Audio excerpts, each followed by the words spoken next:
ನಾ ಆಟದಲ್ಲಿ ನೋಡಿದ್ದೆ. ಆದಿಶ್ ಕಮಲೂಪ ಇವರು ವಾಸ್ತವ ಸಾಮಗ್ರಿ ಮಾಡಿದ್ರು. ದೊಡ್ಡ ಪಾತ್ರ. ಅವರು ಉದ್ಯೋಗ ನೀನು ತೆಗೆದಾಕ್ಬಿಟ್ರಲ್ಲ, ನಿನ್ನ ತೆಗೆದು ಹಾಕುತ್ತೇನೆ ಅಂತ ತೆಗೆದಾಕ್ಬಿಟ್ರು. ಅಷ್ಟೇ ಹೇಳಿ ತೆಗೆದ್ರು. ಅಷ್ಟೇ ಹೇಳಿಲ್ಲ, ಅವರು ಬಾಳೆ ಹೇಳಿದ್ರು. ಅಯ್ಯ ಚಾರಕನೇ, ನಿನ್ನನ್ನು ರಾತ್ರಿ ಕಾವಲಿಗೆ ನೇಮಿಸಿದ್ದು ಯಾಕಾಗಿ?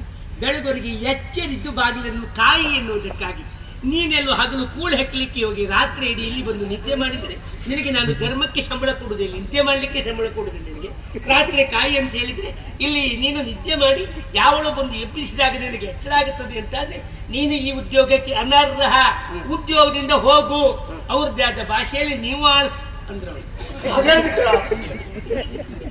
ಪಾಪ ಪುಣ್ಯಾತ್ಮರು ನಿನಗೊಂದು ಜಾಗ ಇಟ್ಟಿರ್ಬಹುದು ಈಗಾಗಲೇ. ಅಲ್ಲಂತೆ ಮತ್ತು ಮಾತಾಡುವವರಿಗೆ ಜಾಗ ಇಟ್ಟಿದ್ದಾರಂತೆ. ಇಲ್ಲ ಇಲ್ಲ, ಇಬ್ರು ಏನ್ ಮಾತಾಡ್ತೇನೋ ಮಾತಾಡಿ. ಅವರೊಬ್ಬರು ಮಾತನಾಡಿದ್ರೆ ಸಾಕಾಗ್ತದೆ, ಹೊಸಬರು ಬೇಡ. ಹೇಗಪ್ಪ ಅದಲ್ಲ ಸೊಯ್ಯಮ್ಮ, ಅಲ್ಲೂ ಸೊಯ್ಯ ಅಲ್ಲ, ಕರು ತೀರ್ಲಿಕ್ಕೆ ಆವತ್ತು ದೂತ ಮಾಡ್ದವ ಯಾವ? ಹೆಚ್ಚಾಗಿ ಅಲ್ಲಿ ಮಳೆ ಸತ್ತವರೇ ಮಾಡುದು ಮಾಡಿರ್ಬೋದಾ?